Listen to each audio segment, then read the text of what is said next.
Something felt off. It wasn't a sudden, loud alarm, but a quiet, creeping unease that had settled over our home. For months, I'd watched my wife, Clara, drift away from me. We used to be inseparable, the kind of couple who finished each other's sentences. Now, our conversations were short, our silences long and heavy. I'd reach for her hand and she'd pull away, her fingers cold and stiff. When I tried to talk to her about it, she always had an excuse. "It's just work, Alex," she'd say, her eyes fixed on her phone. "Things are crazy right now. So much pressure." I believed her. Her new marketing job at a big tech firm was demanding. The hours were long, the expectations high. So I tried to be the supportive husband. I took on more of the chores, cooked her favorite meals, and gave her space when she said she needed it. I told myself this was just a phase, a rough patch we had to navigate. Every marriage has them, right? I was just trying to be a good partner to weather the storm with her. Her phone, which once lay casually on the coffee table, was now her constant companion, always clutched in her hand or placed screen down. A simple text message would make her jump. She started staying late at the office more and more often, sometimes coming home after I was already asleep. Then came the weekend work trips, a conference in another city, a team-building retreat.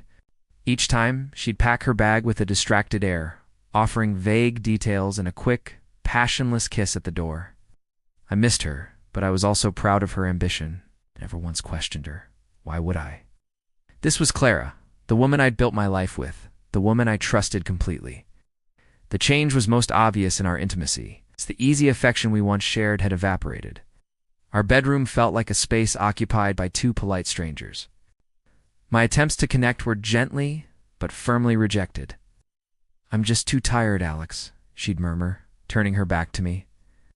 The rejection stung, a small cut that grew deeper each time. My self-esteem began to crumble. I started to wonder if I was the problem. Was I not attractive enough anymore? Had I become boring?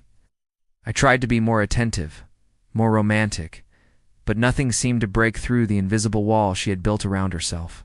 The turning point came on a Tuesday evening. Clara was supposedly at a late-night project meeting. I was tidying up the living room when I noticed her tablet on the bookshelf. She usually took it everywhere. It must have been an oversight. A moment later it chimed. A notification lit up the screen. Our smart home devices were all linked, including a shared calendar we barely used anymore. The notification was from that calendar. Curious, I picked it up. The entry was for that night. It wasn't titled Project Deadline or Team Meeting. It was titled Dinner with Mark. Mark. My stomach twisted. Mark was her boss. The charismatic, handsome, recently divorced head of her department. Clara had mentioned him a few times, always in a professional context. She said he was a brilliant mentor, that she was learning so much from him. I'd felt a flicker of something then, a tiny spark of jealousy, but I'd quickly extinguished it. I trusted Clara. But dinner with Mark on a night she was supposedly working late, it didn't feel professional. A cold dread began to seep into my bones. It was just a dinner, I told myself. It could be a business dinner. I was overthinking, but my gut screamed otherwise. That single calendar entry was the crack in the dam. Suddenly all the small, disconnected pieces clicked into place. The late nights, the secretiveness with her phone, the emotional distance, the work trips. It all painted a picture I didn't want to see. Was her stress not from work, but from hiding something? Was she not running from pressure, but running towards someone else? The thought was a physical blow. I felt sick. I sat on the couch in the dark, the tablet heavy in my lap, waiting for her to come home, my mind racing through 1,000 painful scenarios. I decided not to confront her immediately. What if I was wrong? I'd look like a paranoid, jealous husband and push her even further away. I needed more than just a gut feeling and a calendar entry. I needed proof. So I started to pay attention, not as a trusting husband, but as a detective in my own home. I became an observer, cataloging every detail. The way her face lit up when a specific notification tone chimed on her phone, a tone I'd never heard before. The faint scent of a men's cologne on her scarf one evening. The credit card statement I happened to see, with charges for fancy restaurants I'd never been to, and a hotel stay in our own city on a weekend she was supposedly at a conference. Each new discovery was like a fresh wound. The life I thought we had was a lie. The woman I loved was a stranger. The pain was immense, but it was mixed with a cold, clear anger. I wasn't just sad anymore, I was furious. How could she do this to me? To us? After everything we had built together, shared dreams, the promises, the years of history, did none of it matter to her? The final piece of evidence came from a place I never thought I'd look, our shared photo cloud.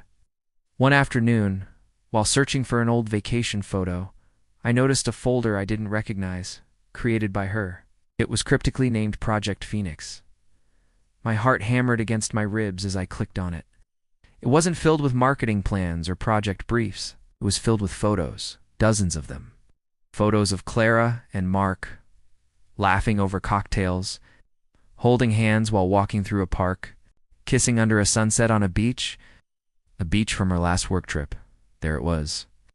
The undeniable, soul-crushing truth in high resolution. The smiling woman in those photos wasn't the stressed, distant wife who came home to me. She was vibrant, happy, and in love, but not with me. Seeing those images felt like my world was collapsing in on itself. I couldn't breathe. I sank to the floor, the screen glowing in front of me, a monument to her betrayal. The distance I had mistaken for stress was the chasm she had created between her two lives. She wasn't running from work. She was running toward him, and I had been left standing on the other side, completely alone. That night, when Clara came home with her usual excuse of a long day, I didn't say a word. I just looked at her, and for the first time, I saw her clearly. Not as my wife, but as the woman from the photographs. The performance was over. I went into my office and calmly printed out a few of the photos. The one of them kissing on the beach. The one of them holding hands in the park. I laid them face down on the kitchen table. When she came in to grab a glass of water, she saw the papers. "What's this?" she asked, her voice light, unsuspecting. I didn't answer. I just watched her as she turned them over. I will never forget the look on her face. The color drained from her cheeks. Her breezy confidence shattered into a million pieces, replaced by pure, unadulterated panic. She opened her mouth, but no words came out. The silence was deafening. "I thought you were stressed," I said, my voice steady, betraying the hurricane of emotions inside me. "I thought it was the pressure from work. But you weren't running from anything, were you, Clara? You were running toward him." Her eyes filled with tears, but I felt no pity. Only a vast, empty coldness. The woman I had loved was gone. In her place was a stranger who had lied, cheated, and broken my heart without a second thought. This wasn't the end of a rough patch. This was the end of us. And in that moment of devastating clarity, I knew I had to walk away to save what was left of myself. The journey ahead would be painful, but for the first time in a long time it felt like my own.